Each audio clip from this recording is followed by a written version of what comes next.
ఇక క్రిష్, సంజయ్ బర్త్‌డే అవైతే చాలా గ్రాండ్‌గా సెలబ్రేట్ చేస్తూ ఉంటారు. క్రిష్‌కి ఒక కేక్, సంజయ్‌కి ఒక కేక్ అయితే రెడీ చేస్తూ ఉంటారు. అలా రెడీ చేసి ఇద్దరికి అయితే బర్త్‌డే సెలబ్రేషన్స్ అయితే చేస్తూ ఉంటారు. ఇక క్రిష్ అయితే ఆళ్ళిద్దరైతే కేక్ కట్ చేస్తూ కేక్ తినిపించడానికైతే బాపు అనైతే క్రిష్ కేక్ తీసి ఇలా పెట్టబోయేసరికి వాళ్ళ బాబాయ్ ఉంటాడు. వాళ్ళ బాబాయ్ ఉండేసరికి క్రిష్ ఒకసారిగా షాక్ అవుతూ ఉంటాడు. అయినా ఎవరైతే ఏమేమి చెప్పి వాళ్ళ బాబుకైతే క్రిష్ కేక్ తినిపిస్తూ ఉంటాడు. అలా కేక్ తినిపించగానే వాళ్ళ బాబాయ్ అయితే చాలా హ్యాపీగా ఫీల్ అవుతూ ఉంటాడు.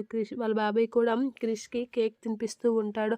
అలా ఒకరికొకరు కేక్ తినిపించుకుంటూ చాలా చాలా హ్యాపీగా ఉండేసరికి వాళ్ళ బాబాయ్ అయితే క్రిష్‌కి తన మెడలో ఉన్న చైన్ అయితే గిఫ్ట్‌గా ఇస్తూ ఉంటాడు. అలా తన బాబాయ్ తన మెడలో చైన్ వేసేసరికి క్రిష్ అయితే షాక్ అవుతూ ఉంటాడు.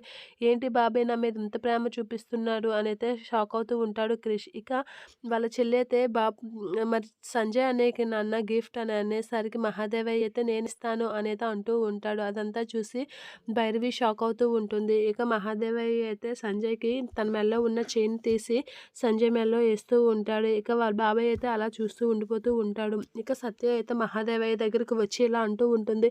భలే కవర్ చేశారే ఎవరి కొడుక్కి వాళ్ళు చైన్‌లు గిఫ్ట్ ఇచ్చుకున్నారు అనైతే సత్య మహాదేవయ్యతో అనేసరికి మహాదేవయ్య అయితే అలా చూస్తూ ఉంటాడు. నాకు మొత్తం నిజం తెలుసు. ఎవరి కొడుకు ఎవరనేది నాకు పూర్తిగా తెలుసు అని అయితే అంటూ ఉంటుంది. ఆ మాటలకి మహాదేవయ్య అయితే షాక్ అవుతూ ఉంటాడు.